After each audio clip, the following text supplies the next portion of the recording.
live and direct from Los Angeles. We have Makita and Byrd joining us. Just want to tell you a little bit more about their extraordinary backgrounds. While facing the pandemic and more, they created Bonding with Byrd. And as you may have, realized that Byrd was with Judge Judy for some 25 years as her loyal bailiff. And it was been a part of that show, that iconic show, for such a long time.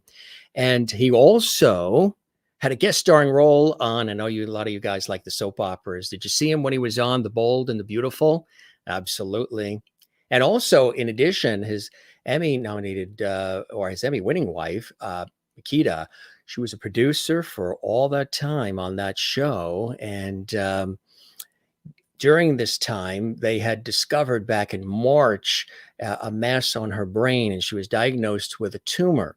She ended up having surgery to have it removed and has gone through many adversities, but with positivity. And that is what this whole story is about. Together, they decided to battle what life was throwing at them between the pandemic, cancer, changes, with Judge Judy and everything else that you've probably heard about and read about, to connect with friends, extended family, creating Bonding with Byrd, and so much more. It's really an inspiring story, and we're so excited to have them both here to tell us a little bit more about it.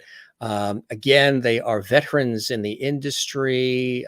They're beloved by so many, and we are very, very honored to have them here on the show to join us live and direct from their beautiful home in Los Angeles, California. Won't you put your hands together, gang, from all around the world, and welcome Byrd and Makita to the Jim Master Show live. Hey, gang, it's good to see you guys. Hey, Jim. How What's are up? you? Hey, Jim. How you? Fantastic. East Coast, now West Coast coming together here. I see the Yankee hat proudly worn. That's it. Just for your show. Got to just for the show. Yeah. That's it. You're a Brooklyn boy, and I'm a Long Island kid originally, right? That's it. There you go. Did you eat a lot of Nathan's hot dogs growing up, or? We just recently, I think. How long? Well, we're from New York, right? So yeah. We were at Nathan's last August. So were you? Yeah, went out to Coney Island and was hanging out, and of course, had to make the first stop when you get off the D train. Come right across the street. Nathan's is right there. Yes, absolutely. I was saying to Byrd when we were off the air, I said, how does it work having a New York Yankee hat there in L.A.? And he said, well, as long as it's not a Mets hat, it's pretty okay, right? That's right. They like Mets. Yeah. There's Mets. What do you mean? They chase you just because. Right. Now, of course, we can't not go without saying that you were very instrumental within the series of Judge Judy with Judge Judith Sheindlin, that iconic show, first run syndication, 10 consecutive seasons, and on and on and on. The program, 25 years plus.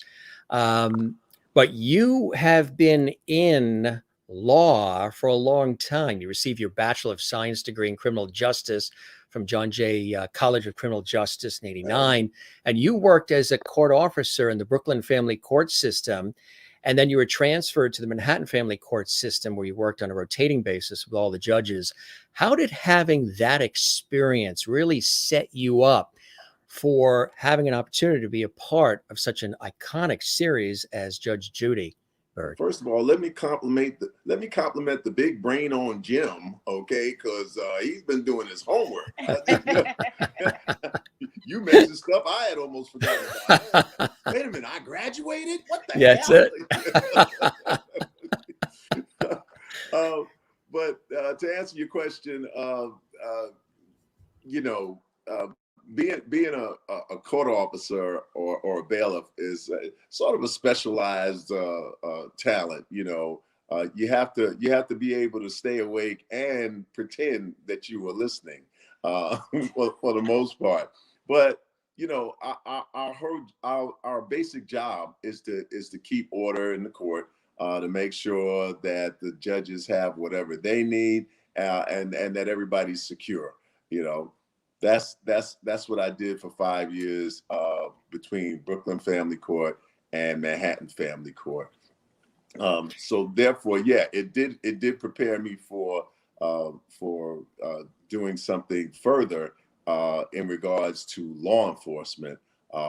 But the acting part of it, that is something that I've always been, that I've always leaned towards. I've done stand-up comedy before. I've done off-Broadway plays. And when I say off-Broadway, I mean so far off-Broadway, they were in New Jersey. And Montauk. yeah, that's right. That's right. You know, a small dinner theater, you know. Sure. But so that was the other aspect of it, was being prepared for a career that I had no idea was going to take place, because of the way I got the job with Judge Judy. So, you know, Yeah. all of that came as a surprise. But as Jamie Foxx has said, you know, he said his grandmother told him to make sure to put certain tools in your tool bag and have them ready in case you need them. And so Right. for me, it was the law enforcement part of it, which led to art imitating life, you know. That's right. Exactly. I know in 1990, you relocated to San Mateo, California, just south of the San Francisco area, to serve as a Special Deputy U.S. Marshal. Some people that know you just from the role on television might not know this impressive background. 3 years later, you're accepted an offer to work as a student counselor at Monta Vista High School in Santa Clara, California. And after reading a story about Judge Sheindlin's new book and upcoming television show, in a 1995 Liz Smith column, beloved Liz Smith, of course, Yeah, you yeah. decided to send a letter congratulating Judge Judy and jokingly asked if she would be interested in having you serve as her, side guy. And to your surprise, phone call, Came. job offer, change of life. Tell us about that. That's incredible. It doesn't So always yeah, work that way. no, you know, well, listen, especially pre-computer, you know, so there were no computers then, and you know, no instant messaging and stuff like that, you know, FaceTime and all that, none of that. So when I wrote the letter, and again, I wish I could go back in time and personally thank Liz Smith, just for writing her column, because I used to read her column religiously, because it would give me a taste of what was going on in the entertainment world, particularly in New York. And so that day, that fateful day that I read about, you know, I read Judge Judith Sheindlin's name in that column, I was totally shocked, Yeah. and decided to write a letter to congratulate her. And I was joking around in the letter, and she knew me to be a jokester anyway. And at the end of the letter, I jokingly said, "Hey, if you ever need a bailiff, I still look good in uniform." Well, again, I had no picture with it. I could have been 800 pounds. She didn't know, but I wound up faxing that letter. Because to get a stamp and an envelope and all that kind of stuff that's a little much. So I'm a court officer, not Shakespeare. So I faxed it off to her, and to my surprise, probably about 2 weeks later, I got a phone call in my office, and my student assistant answered the phone, and she looked at me and she went, "The judge?" Like she Yeah. seemed totally confused. And Yeah. so I got on the phone. I was like, "Yeah, this is Byrd. Who's this?" And the minute I heard Judge Judy's voice, I knew exactly who it was. Mm. And she thanked me for the letter, and she said, "I know you were kidding, but we do need a bailiff. We tried it with a regular actor, and because it's an unscripted show, he didn't quite know how to move with me." And she said, "I know you, She said, and as I recall, you're kind of crazy. I said, well, I'm still kind of crazy. And she said, well, if you're crazy enough to try this with me, I'll recommend you for the job. You know, Yeah. and at the time, I just thought it was a nice thing to do. I was like, yeah, Yeah. okay, sure, Judge, no Sure. problem. Yeah. Right. How long is it going to last? You never know. A lot of TV shows, people go into it. They really never know how long it's going to last. They think for maybe a little bit, but not for the longevity. I think she probably liked your, the New York way of thinking, maybe your spunk, the fact that you actually sent that note to her, the fact that you had the fortitude and, you know, the wherewithal to even do that. Probably she said, you know, this is somebody who I think we could really work with. He's got, you know, he's got the goods. I think she recognized that right away, probably. Yeah. Either that or everybody else had refused the job. So, so everybody we'll else suddenly got flat tires that day. We'll never really know.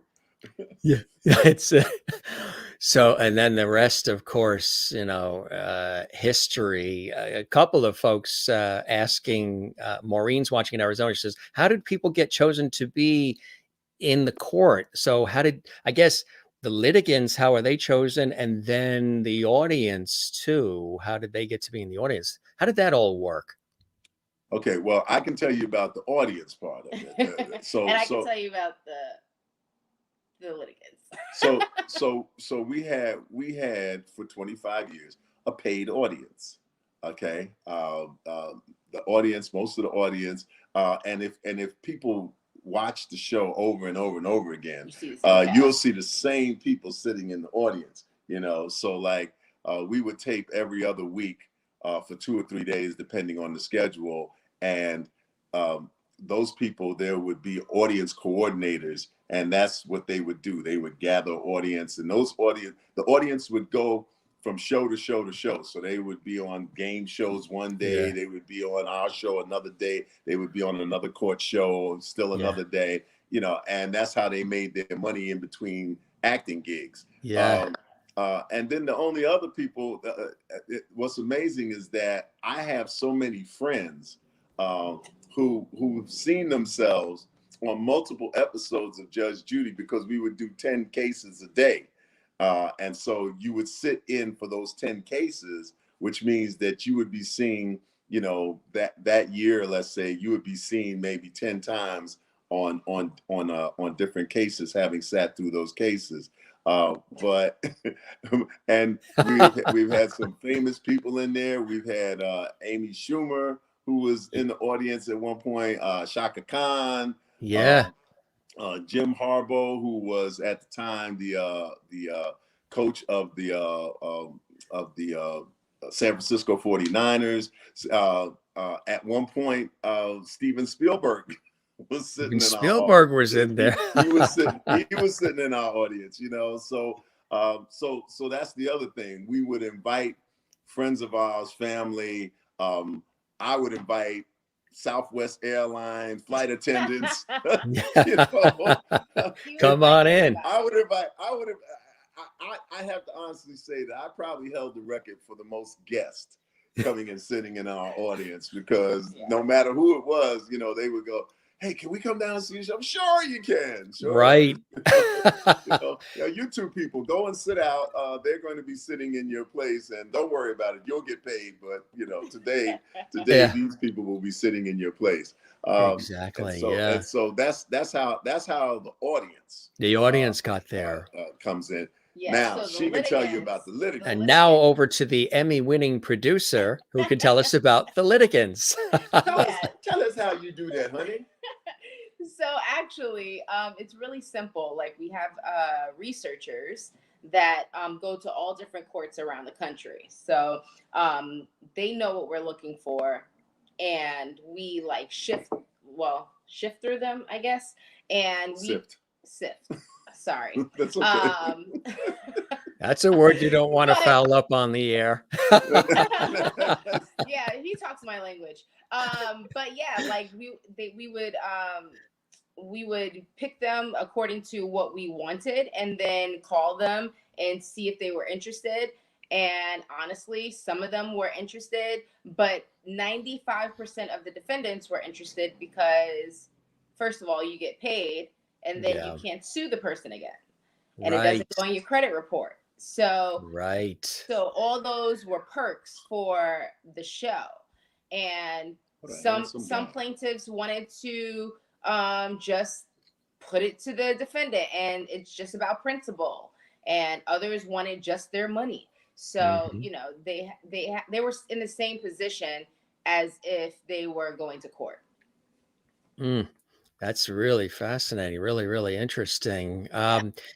What was a typical day like? I mean, you got a lot of shows. I mean, it's almost like a soap opera. You've got show after show after show after show, and you did so many shows, and there were so many variables of different litigants and cases and content. Uh, was there a typical day on set, or was every day something crazy and different? So, so Makita would only come down. Her and the other producers would generally, they would only come down for their case. So if so, And like we do taped every 2 weeks too. right, So right. So you know. in 3 days of taping, let's say, there would be probably about 30 cases, about 10, averaging about 10 a day. All right, and on those cases, the only constant in those cases would be myself and the judge. All the litigants change, the producers change because they, you know, let's say they might have 2 cases that day, so they'd stay for their 2 cases and then they'd move on. Right. You know, but the judge and I, of course, we have to be there for all the cases. Mhm. And let me also say this, okay? I think I should be getting what is that, the Guinness World Book of Records Yeah. for having listened to the cases, because I listened to every case she listened to. Okay. Yeah. Yeah. As a matter of fact, I listened and said nothing during those cases. And so it was, you know, every day was different, because the cases were different, you know. Yeah. Yeah. Yeah. And you never knew what was coming again, because it was an unscripted show. So you know, you know, the litigants, you know, the cases are real, the litigants are real, you know, and so And the rulings are final. And the rulings are final. yeah, I wish I had written that. Yeah, but that's exactly the way it is, you know. Yeah, that's cool. That's cool. Um, what would be maybe like something that was one of the crazier moments on set that you guys remember? You're the one with the cases. I don't know if I had any crazy. Well, okay. So I'll throw in here. Probably one of my favorite cases is actually the shortest case. Probably one of the shortest cases we ever did. I remember that case. And that was when a young woman was suing these 2 guys. Matter of fact, it's on YouTube. You can look it up on YouTube, and it comes up as Judge Judy's shortest case. But the young lady, the plaintiff, was suing the 2 guys for having, I think, broken into her car and taken her pocketbook, and she's going through the laundry list of what was in the pocketbook. Yeah, this is funny. This is funny. And so she's like, "Oh, my driver's license is in there, and you know, $50 and my phone," and one of the defendants decides to chime in and said something along the line, there was no $50 in there. And the judge just looks at me. She just looks at me like shooting fish in a barrel. And I'm standing there laughing because, you know, her rule was, you know, if first of all, if you don't lie, you don't have to have a long memory, right? Right. If you tell the truth, you don't have to have a long memory. And the other thing that I learned from her from all those years of standing there is that your best bet is to shut up and say nothing. Say nothing. Don't offer, especially if you're a defendant. Right. Don't offer anything. You know, Yeah. the defendants were in a, you know, they're kind of in a win-win-win situation anyway. So it's best if you say nothing. But you know, so that was one of my favorite cases. Okay. What a case that is. Sometimes it is best to just say nothing, right? Just watch and observe, and that's it. In the words of Archie Bunker, dummy up there, you.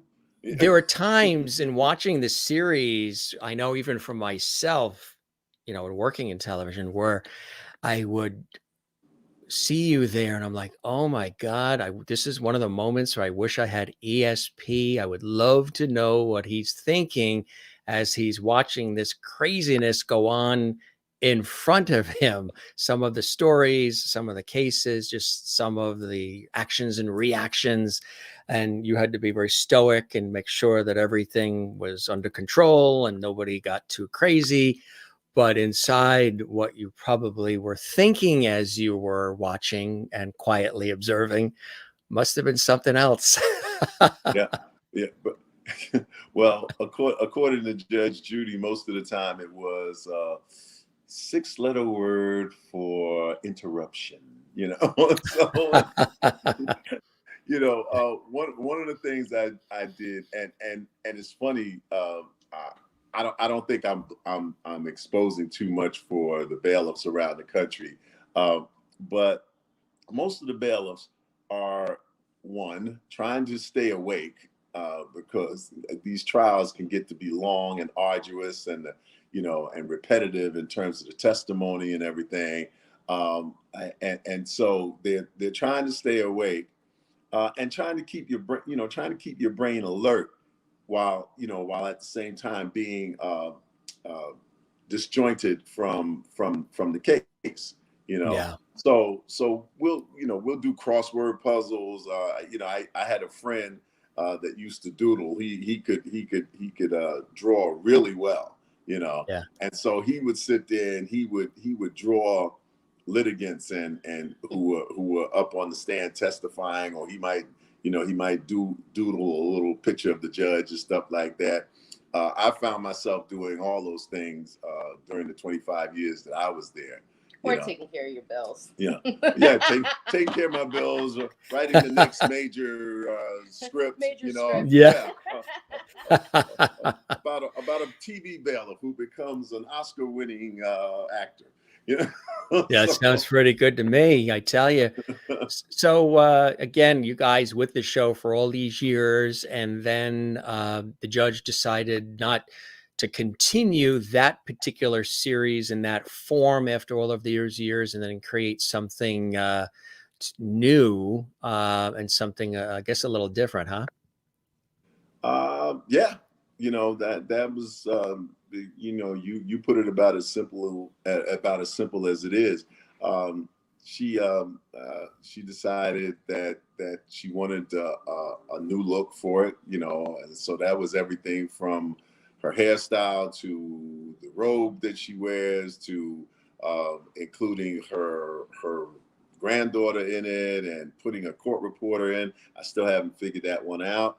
You're gonna have to help me with that. I don't know why you need a court reporter if everything is videoed. But anyway, Yeah.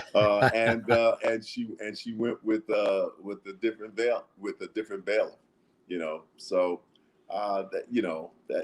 that you're totally entitled to do, Yeah. Yeah. And a lot of times you can't move on to something new if you're still trying to go through the same door to go back to something Right. old. Right. What, for you guys being affiliated with such an iconic show as that and the People's Court really are the two. And I was mentioning one of my longtime friends and colleagues, and we still work together today, Doug Llewellyn, who's with the People's Court, Right. and then worked with Judge Judy in the beginning creation of that series. What are some things that you both fondly remember about the series, and some of the moments and things you've learned along the way being a part of such an iconic television series that people, it's going to be in the annals of television history forever? Okay, so for me, wow, in 25 years, it's it's the people that I've gotten to meet, really, really, and have become friends with. Some people who as I was coming up and as I was growing up in Brooklyn, I would see certain people on television. Okay, classic case. I have a friend, Eric Lanaville, and folks may not know his name, but they know his face. He was in the White Shadow. He was one of the guys in the White Shadow, one of the players. Oh, he yeah. was he was on Saint Elsewhere. He played an Mhm. orderly on Saint Elsewhere. In fact, I look at episodes of Saint Elsewhere today, and Eric is sort of like the first guy who pops up. He's the as they go through the cast at the beginning of the opening credits, he's one of the first people that you see. Yes. And he has since gone on to become a prolific director. Right now, he's working on The Equalizer, and Yeah. but his resume reads like a who's who of great television shows. Well, Bruce Paltrow, who was the creator of Saint Elsewhere and the director of most of the episodes of Saint Elsewhere, encouraged Eric to come from in front of the camera and come behind the camera to become, the great director that he is today. And this guy is he's just a friend of mine now. We talk about many things. He's threatening to teach me how to play golf. I said, good luck with that. But it's because of my proximity to these to certain individuals nowadays, because of being on Judge Judy all those years.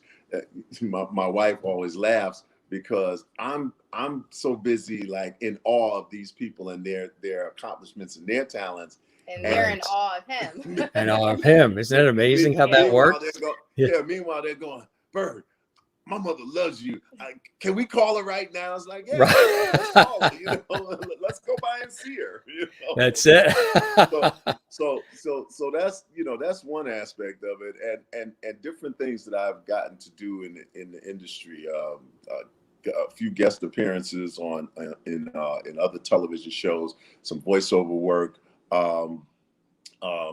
trying to produce and my own TV show at this point. So those are all things that have happened. Oh man, I almost forgot the most important thing. Oh my God, I met my wife. I met my wife on Judge Judy. Did she kick you in the shin a little bit when we went full screen on that I photo? did. That's why so I said, it's let's go it's full an screen on the ongoing photo. bruise, She'll kick him in the shin. That'll remind, and then we'll come back. Good. That worked out. Makita and I, we rehearsed that, right, Makita? Exactly. It's an ongoing bruise, man. That's It stays on my leg. But Yeah. that was but of course, that was a last but not least sort of thing. Right. That was the buildup to the greatest moment Right. in 25 years, which was Yes. meeting Yeah. and being wooed and chased by my wife. You lie. And You lie. Okay. Anyway. Yes, I know you two worked out what you worked out, and I worked Yeah, out with myself. That's it. See, it's a team. It's a team. It's a New team York's in the effort. house. New York's That in the part. house, right? That part. That's right. You can take the New Yorker out of New York, but not the New York out of the New Yorker, right? That's right. That's That right. part.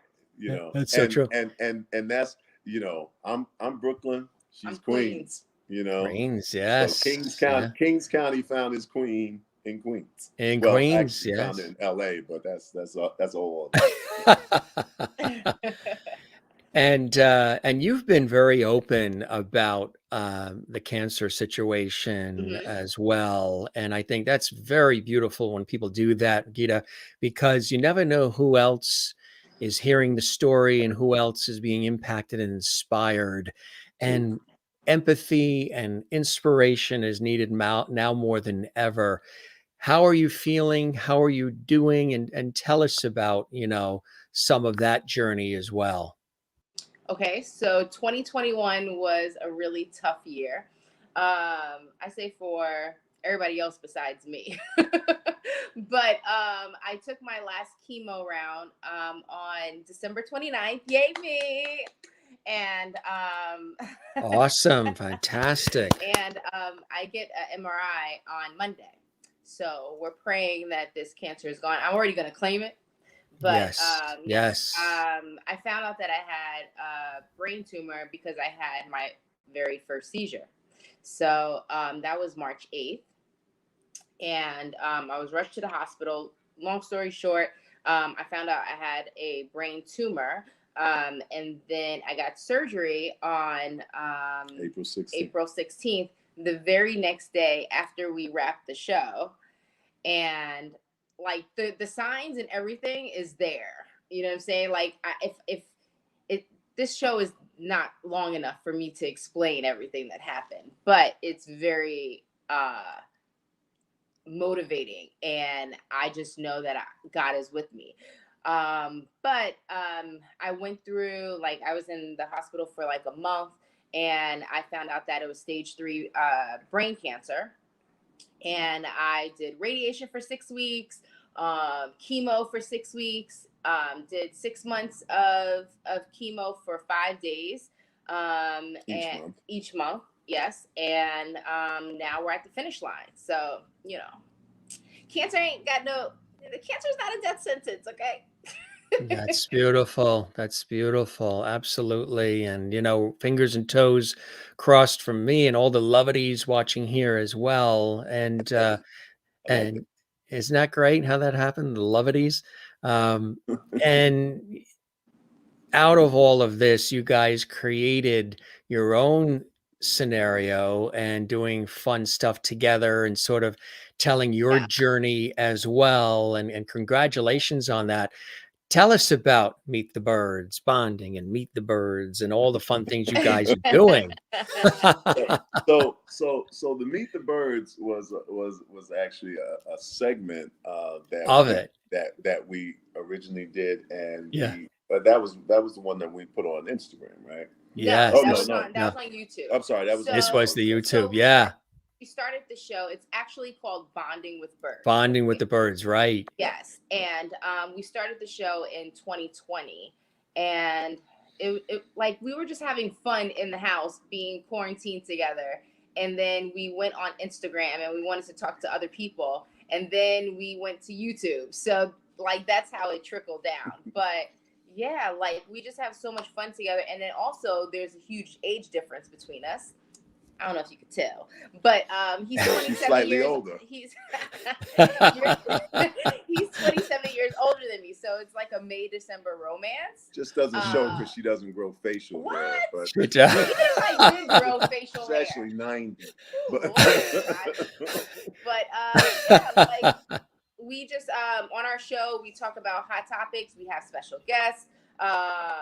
And we do segments called Tinking Tuesday, where you gotta tink, and we talk about what relationships, like we talk about everything. Talk about relationships. Yeah. We talk about reality shows that we watch together. Because I like ratchet TV. Yes. And he like. And I like old movies and and episodic television. Yes, thought-provoking. But that's a good question. People probably wondering, being involved in television as long as you have been, what does Byrd and Makita watch? What shows are some of your favorites? Wow. Okay. And when you were doing Judge Judy, did you even have time to watch television? Of course, we always have time to watch TV. Uh, We're producers. yes, yes. Well, well, she would watch TV at work. That's You true know, too. so that she would know what the competition was doing. What? That's according to her. I'm like, yeah, okay, good. If you say so. Wendy's your competition, right? But Oh Lord. we so like right now, we are binge watching to catch up with Succession. Yes. Uh, We're in its third season. Yes. We watch Love After Lockup. Yes, it's really crazy. Married at First Sight. Yeah. Fiance. Yeah. All those. So all we those so crazy we shows. so yeah. Housewives. Ready to love. Ready to Thousand Pound Sisters. Right. We used to watch Seeking Sister Wife, you know, Yeah. you know, and so, you know, folks, you guys already know out there is so much content on TLC and Lifetime and We Channel. You know, I can't believe some of the shows that they come up with. It's unbelievable, isn't it? But she loves but here's the thing, she loves 48 Hours. Yes, I've been watching She loves this thing. the first 48. Yeah. Have you watched the first 48 before? Sure. Yes. Yeah. I've been watching it for a very long time. Yeah. Like 20 years. It's been about, Right. That's amazing how that time really flies, isn't it? Right? Listen, I'm not starstruck, but I'm reality starstruck. Okay. So I remember when I was in college, my mom was like, my sister was living in Miami. And long story short, we flew down for the day. And we passed by the one of the police stations that I recognized on First 48. And I was like, we have to stop by. We have to stop by. And I met the detectives. Listen to that song. That was my highlight. See, that's what happens. It's now see, I'm a little different. I have for years enjoyed TCM, Turner Classic Movies, and I love old movies.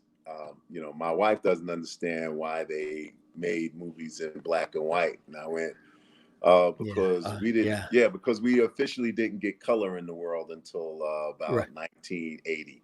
Yeah, right. Just about right. She's born in '84. It's always been a color world. Yeah. You know. Well, literally things were in black and white when I was coming, you know. But I love Turner Classic Movies, and in fact, I've been a guest programmer on Turner Classic Movies.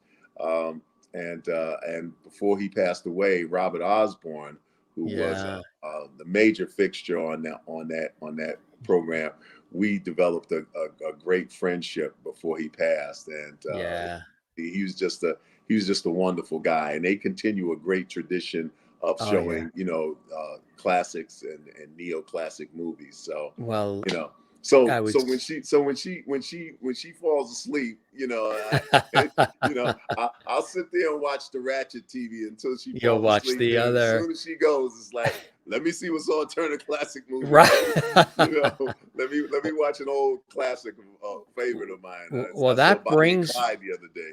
Oh my God. Well, that brings me to actually a question I was going to ask you guys, because it's so relevant and it's sort of still breaking.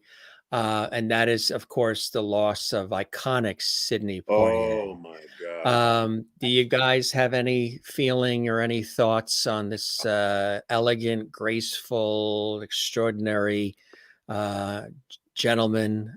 Anything you'd like to say, since this is still happening in the news right now? He was extraordinary, wasn't he? Yes, he was. I honestly wish that I would have met him. Yeah.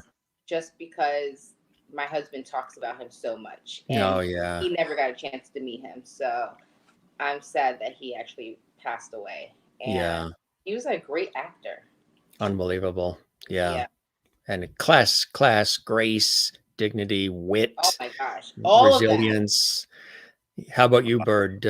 Any Man, feelings about? man. Are you getting teary-eyed? Yeah, I am getting emotional about it because sure. I feel like Sydney. Wow, I feel like I lost a friend. I credit my aunt Pat, my mother's youngest sister, uh, with introducing me to movies. When she was a teenager and I was probably about 9 years old, she and her friends would go to see Saturday matinees, and she would take me to the movies to go with them to go see these Saturday matinees. You know, it was my first time having seen the Ten Commandments, Frankie and Johnny with Elvis Presley, right? But the movie I most remember her taking me to was to see A Patch of Blue with Sidney Poitier. And I just remember I was always smitten with how dignified Sidney was and how he would be like the only black man in the movie, but his presence was Yeah. so heavy, you know. Yes. And Yeah. my favorite, and I do impersonations, and my Mhm. favorite Sidney Poitier impersonation uh, is from In the Heat of the Night, where the famous Rod Steiger as Sheriff Gillespie says, $176 a week. Where a black man earn that kind of money? He says, I earn that money 7 days a week, 8 hours a day. He says, what do you do? He says, I'm a police officer. And Sidney was That is so like, spot on. yeah. That is spot on. That, and I love it. He said, what they call you up there where you come from, Virgil? They call me Mr. Tibbs. You know, Oh my God, and it's like so hearing him. you know, Jeez. oh, is it? You know, I was this close. I was this close to meeting him. I knew somebody. I knew. In fact, it's a Wow. judge. It's a judge who was going to. She was going to, and she kept saying, I'm going to have a dinner party. I'm going to invite Sydney, and I'm going to invite you, and you will get an opportunity to meet, you know, your Right. idol. And it didn't happen, but I Hey, still but feel seriously close to Sidney Poitier. well, I was going to say, I mean, you're probably around similar height. You can do his Yeah. voice. I wonder if maybe they ever do the Sidney Poitier story. I know Mm, they were on the cusp of actually doing a Broadway play on his life.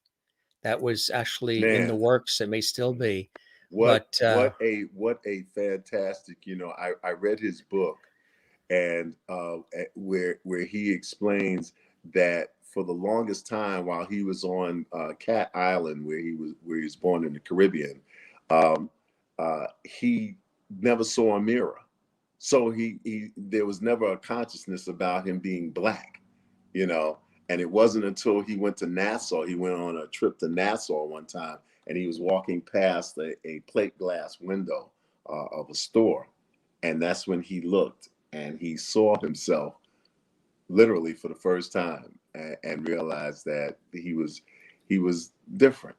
yeah, you yeah, know right, you know sure, but yeah. How could that be? You I, look at I your don't legs know. and I don't know. You would have to ask Sydney, and perhaps he'll tell you in the next life. So what's it like? I love this shot of you guys. Is this on? Was this the that was doctors? on the What? doctors. Yep. That was the doctors. Yeah. Yes, I remember that episode. What is it like working together? I mean, you obviously were working together on Judge Judy all these years, but now in closer, proximity and playing off each other and creating, that show and all. What is that like? It's got to be a lot of fun, and you don't script it, right? You just do it. Right. Yeah, we Yeah. What just do what it.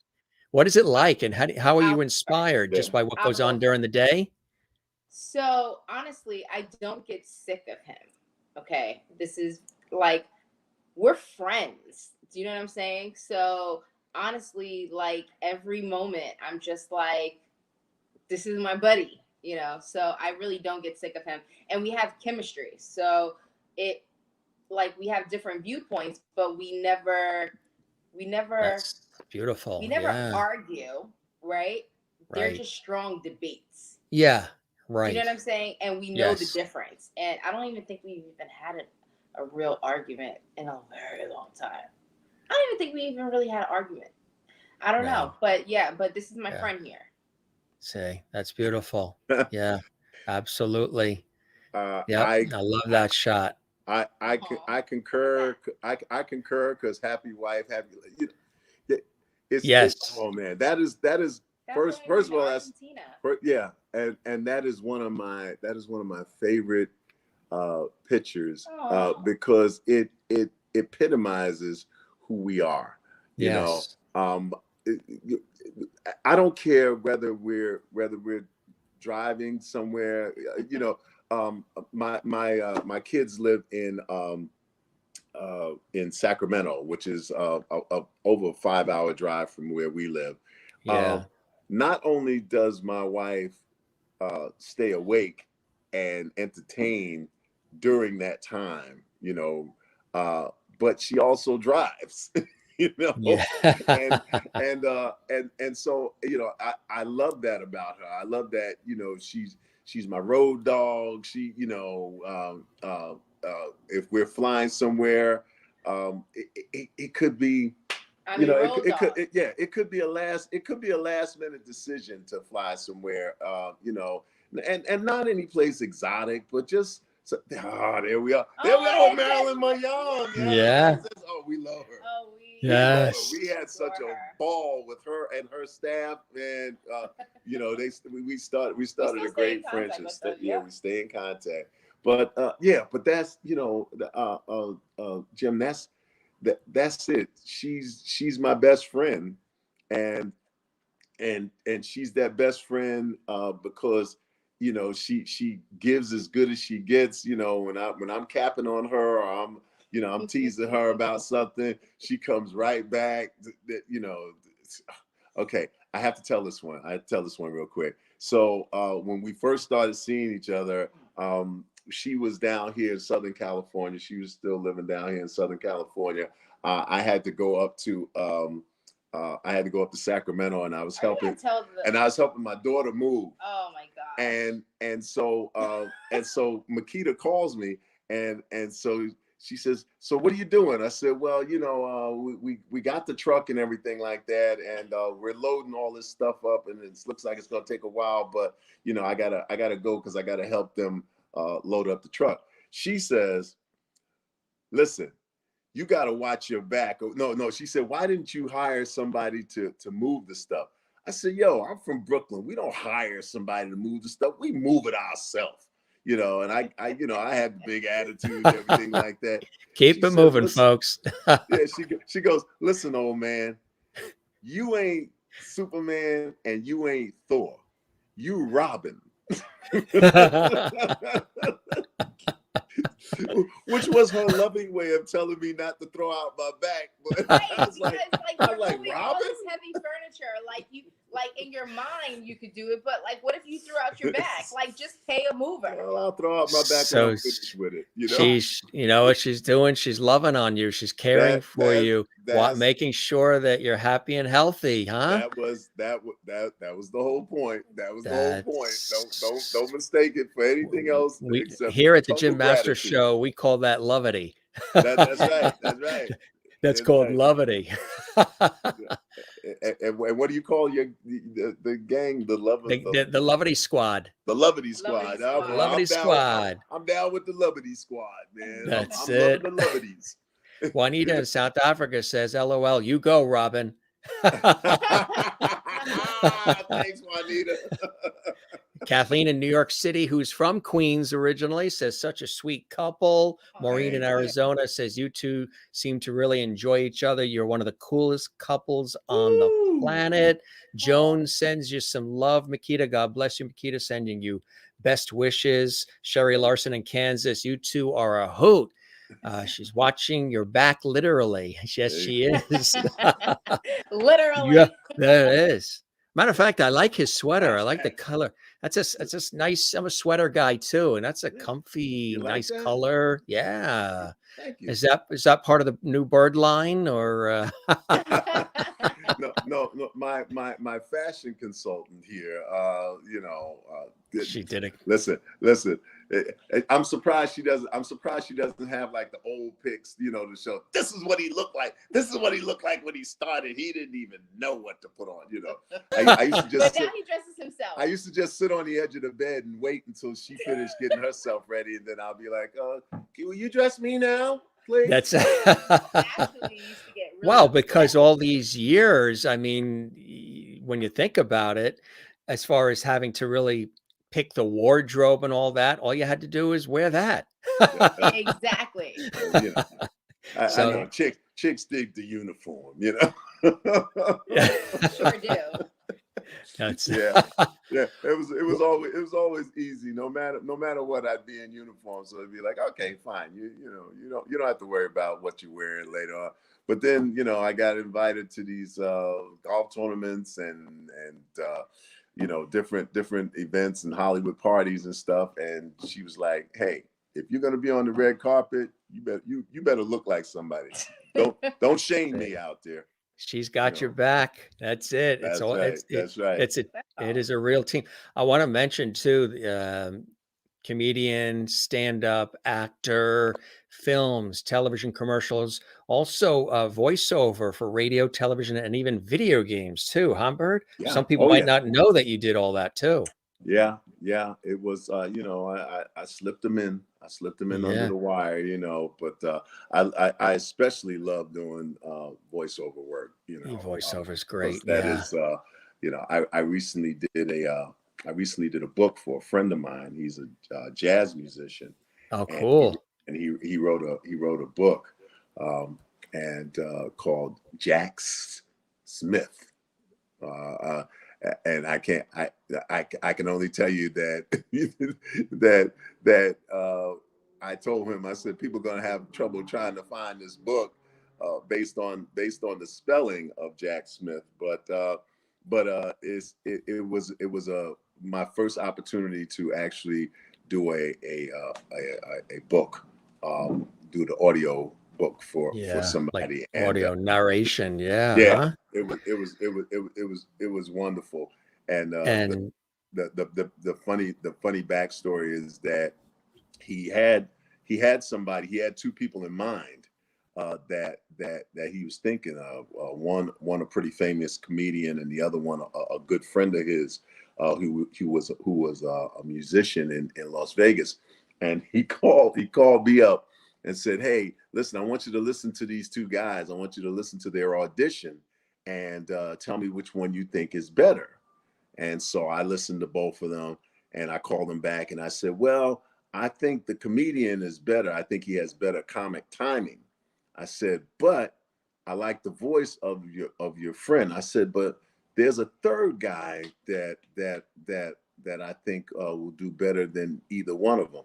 And he goes, "Third one?" He said, "I only sent you two." And I said, "Well, hang up. I'm going to send you the third guy."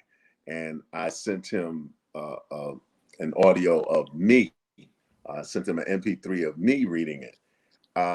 He calls wow. me back. He goes, "Man, what are you trying to do, man? What are you trying to do to me? My friend is on his way here from Las Vegas to actually do the reading," you know. And he said he played it for the friend, and the friend just turned around and said, "You know what? I'm going back to Vegas," man, because that is the voice of Jack Smith, you know. Oh my God. That So is funny. yeah, You like to sing, write music and poetry too, huh? In your spare time? He's a jack of all trades, yeah, literally. and a master of none. Who No, does Can't the you? who does the cooking? I do. What? Ah. Oh Yeah. yes. You have a go- specialty? Is there a Makita specialty? Mm. Oh man, let me tell you something. Her boiled water is that nobody does it better. It's Nobody. You know, she just adds that little pinch of salt, and all of a sudden, man, and that's magic. it. It's No. What do you like with my dish? No, she What's is. the best dish that I made? Wow. Okay. I'm her the chicken. Which chicken? Well, I like your jerk chicken, but I also love your what's the one curry. Oh, Curry chicken. yeah. Man, I was going to say, Byrd, did you want to phone a friend or? That's right. It's a chicken. Yeah, so Spicy, charades but, you sounds know, like. sounds like hurry, no. Think But Steph Curry. no, but I'll tell you about her. Everything she cooks. I don't think there's been a single thing that she's cooked that I haven't like totally flipped over, you know. And she loves to cook, and she's a foodie. So Yeah. gentlemen, Yeah. if you're out Yeah. there looking for Mrs. Right, Mr. Right, the other half, you know, and make sure that they enjoy eating as much as they enjoy cooking.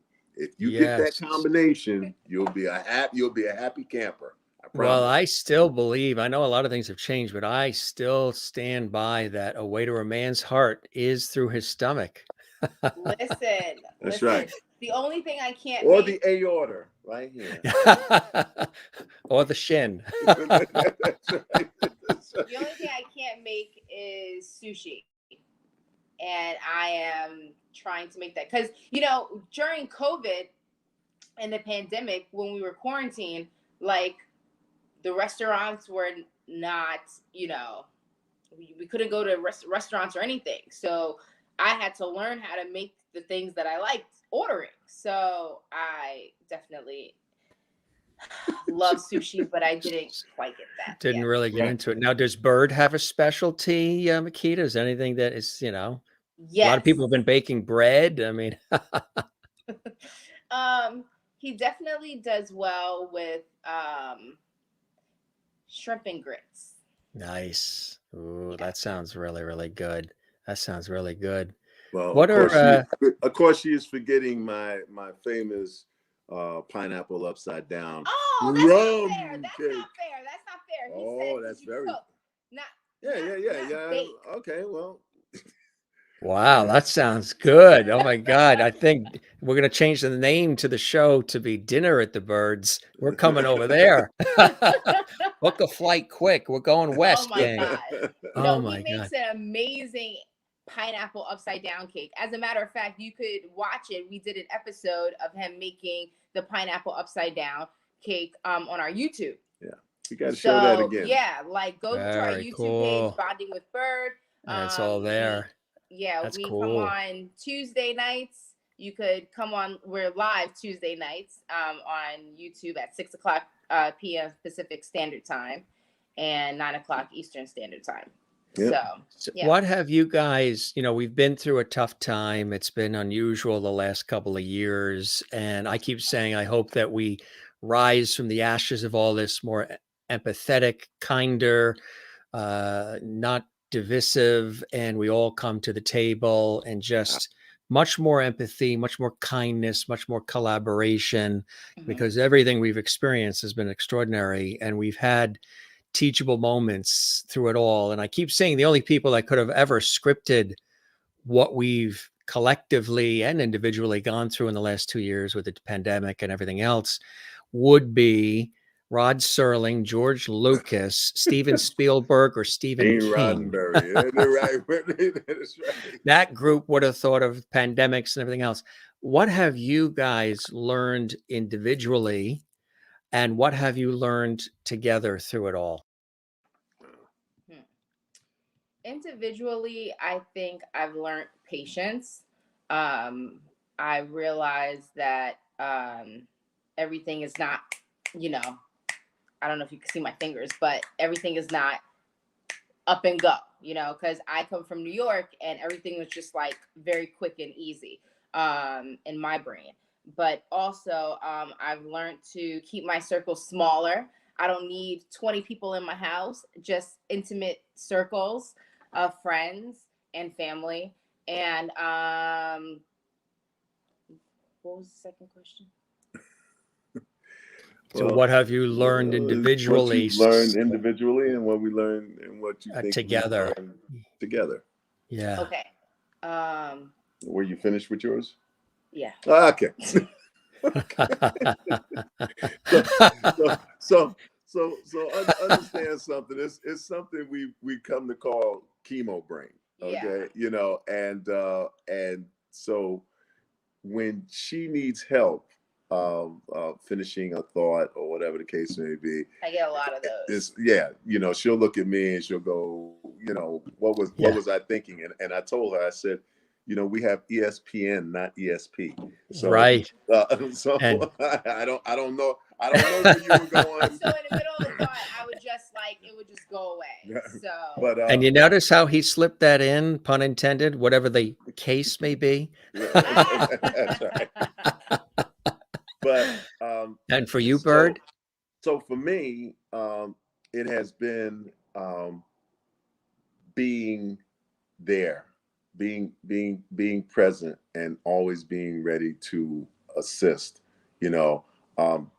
Right after, first of all, when she had her seizure, through which we discovered that she had the tumor, I was blessed to be there, right beside her, right there when it happened.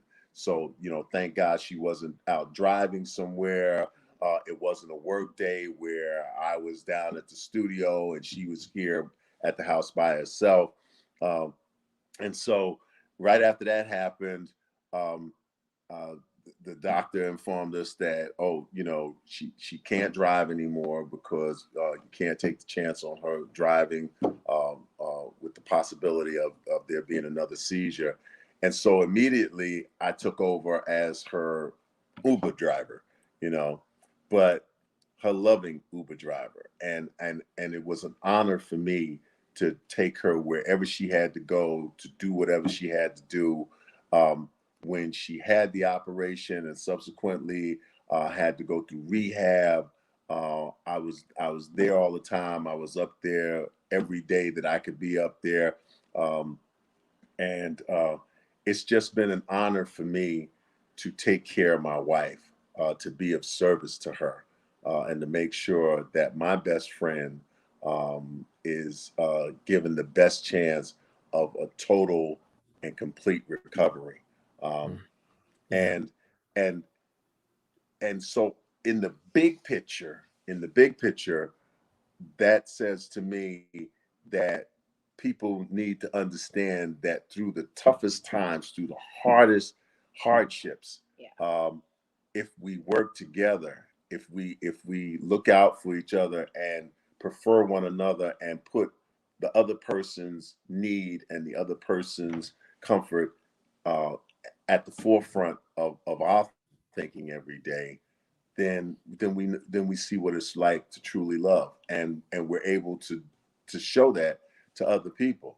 So many people out here are just, they're just angry and they're confused and they're scared and they're giving into their prejudices and to other people's ideas of what other people should be and do. And the thing about it is, it's like, no. You're supposed to be here to help other people love and be loved. If you do that, then we don't have insurrections, and we don't have the need for the Me Too movement, and we don't have need to let prejudice and all those things attack us as a nation and as a world. We gotta let our humanity shine through. Absolutely. Beautifully said. I second those emotions, and that leads me to the thought that you're also asked upon oftentimes as a motivational speaker too, right, Byrd? Another thing that you do.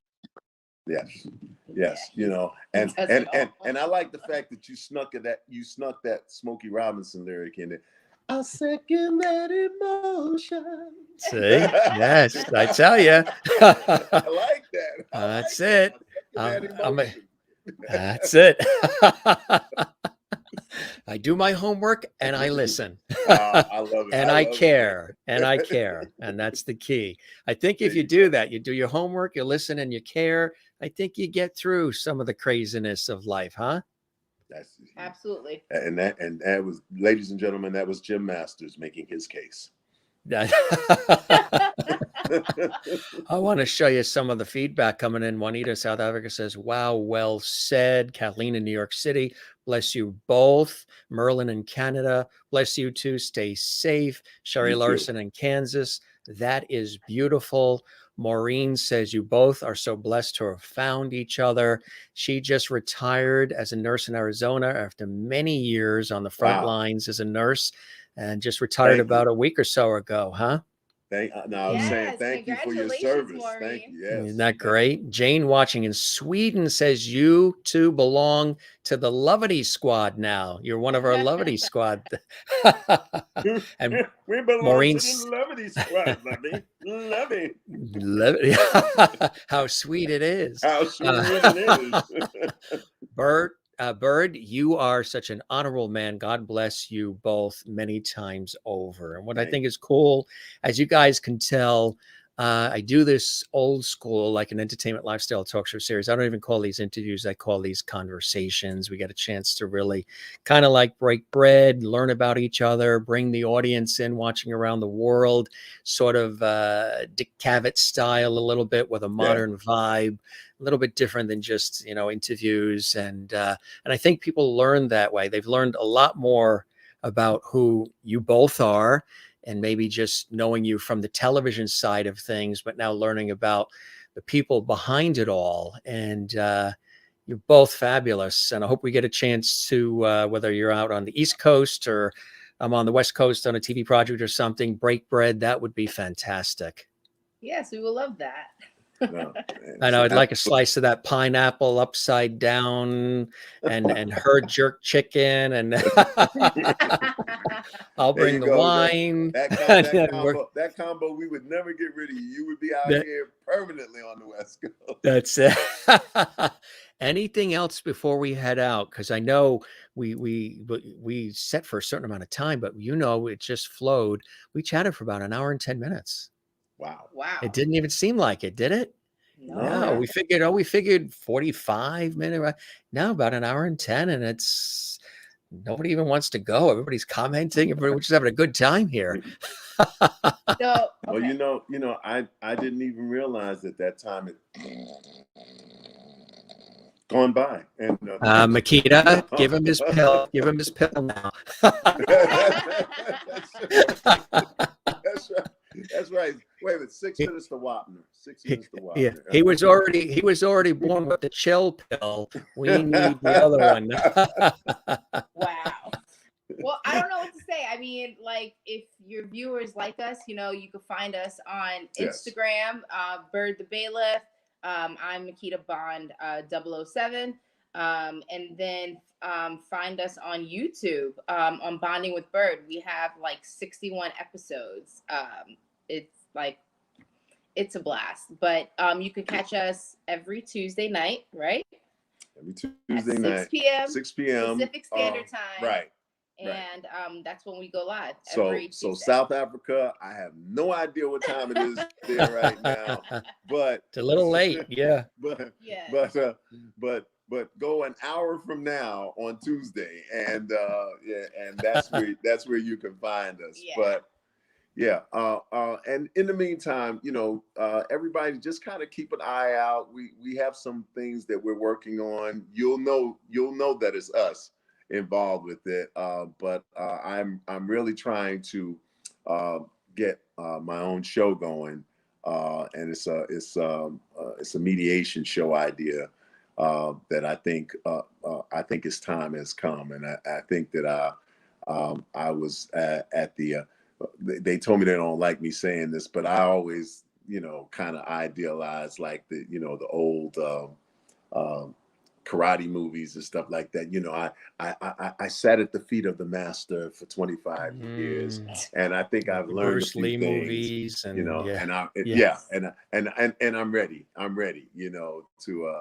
to effectuate and do things from my point of view. So watch for it. Watch for anything that says Byrd, B-Y-R-D, attached to it. That's right. It'll be coming from us.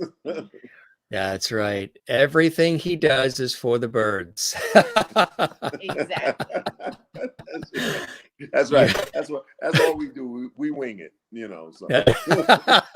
Uh-oh. I love it. Oh my That's cool. We're gonna go on the road together, I guess, soon, right? Lord. This was great. Guys, I hope the show met whatever expectations that you had and you enjoyed the time with me as much as I have with you. It was really fantastic. Thank you for having us. Yep. Thank you so much, Jim. It was truly a pleasure. Really, really a pleasure. You be well and good luck coming up on Monday, Makita. We got our fingers crossed for you. So good luck with everything. I'm already gonna have good news. It's already done. It's all done. Absolutely, absolutely. But this was really cool, and I hope you guys enjoyed the time as much as I did. It was awesome. We did, and we'll see you again soon, Jim. You be well, okay? Take care, all right, gang. have a good weekend. Thanks for all the great time, and good luck on all the new projects too. Okay. Thank you. Take care. Bye-bye now. Live from Los Angeles, California. Yes, talking about Byrd and Makita here on our show. And wasn't that not awesome? Really a fantastic opportunity to learn a little bit more about them behind the scenes. And also, were they not a hoot or what? You can see that they really have such a great time together. And we had a great time having them on the show. And you can check them out here, there, and everywhere. And just really, really awesome. I just want to show you guys some of the comments that are coming in here from our audience. Look at all these great comments that are coming in here. Let's see what we've got. We have, well, Juanita says 4 o'clock in the morning where she is in South Africa.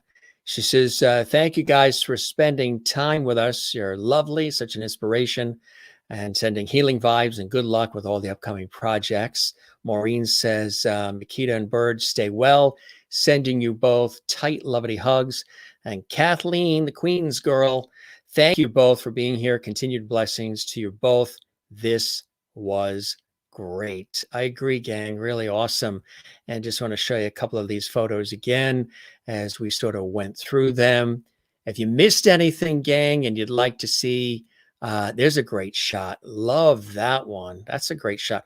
Matter of fact, we got to bring them back. Where was this shot? We forgot to mention where this shot was.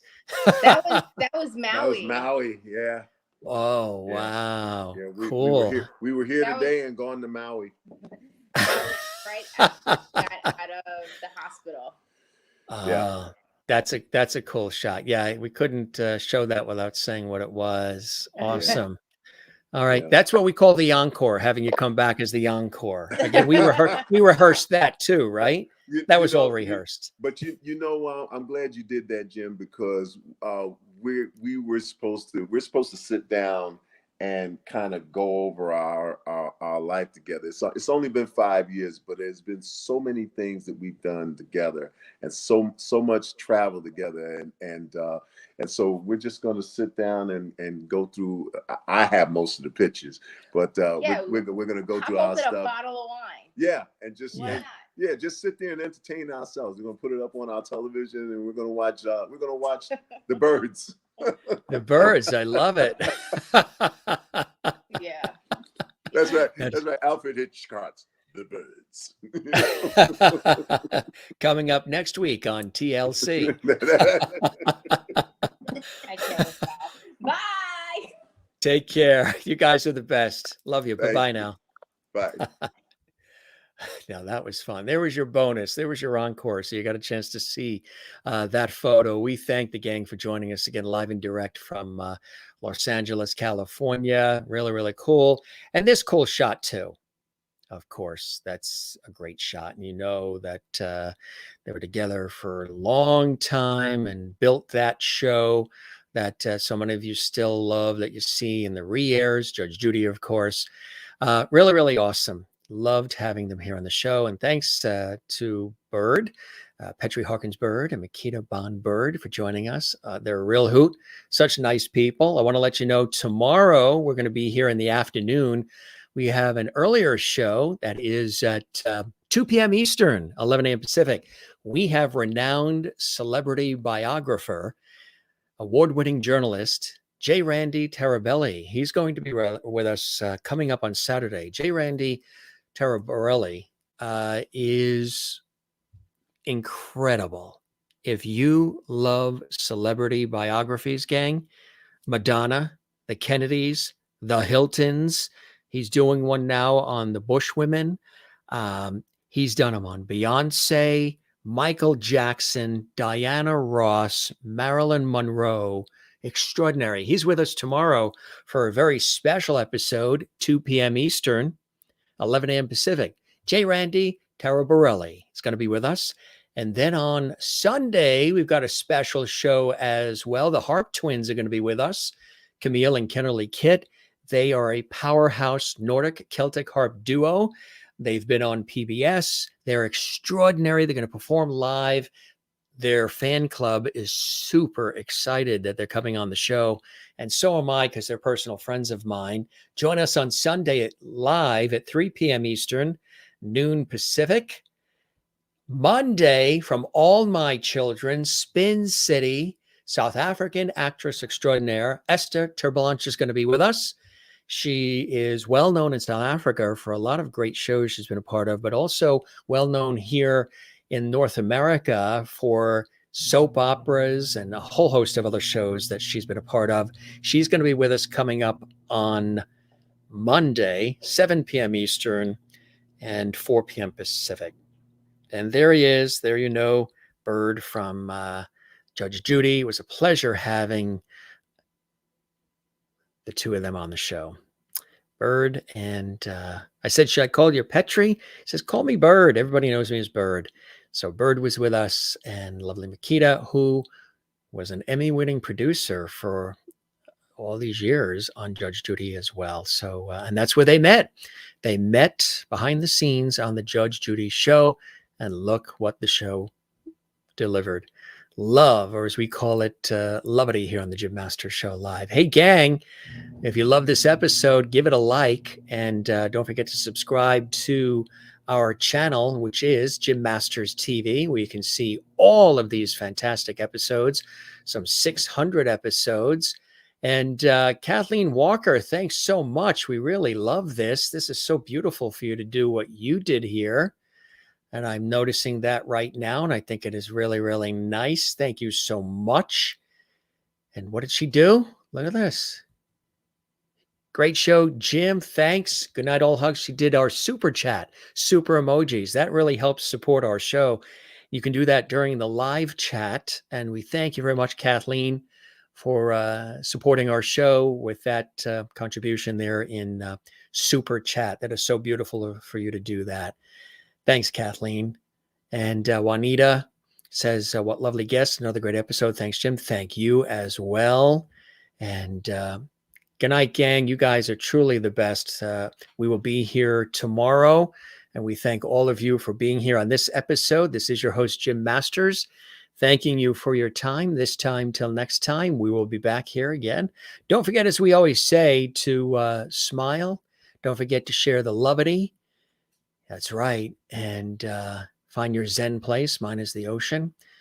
Of course, loving family and friends is always first. And my work in television, radio, stage, and film is also a Zen place for me. Don't forget to help us grow and share the lovity. Tell everybody you know about the Jim Masters Show Live, entertainment lifestyle talk show series right here on our YouTube channel, which is Jim Masters TV.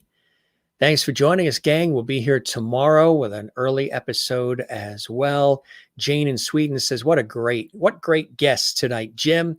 Thank you for being with us there in Sweden. Jane, we love you when you're here as well. And this was a load of fun. What an amazing conversation tonight. You knocked it out of the park, Jim. Thank you very much. Yes, he likes the Yankees. Byrd likes the Yankees. And I like the Mets. And we talked a lot of baseball before we went live on the air. You know, I always have a conversation with the guests before we go live on the air. And really, really cool. Night, gang, you guys are the best. Thanks for watching. If you want to see this again, you can see it on our YouTube channel, which is the channel you're watching right now, Jim Masters TV. Be well, gang. We'll see you on the next one, okay? Thanks for being with us on this episode of the Jim Masters Show Live. Cheers.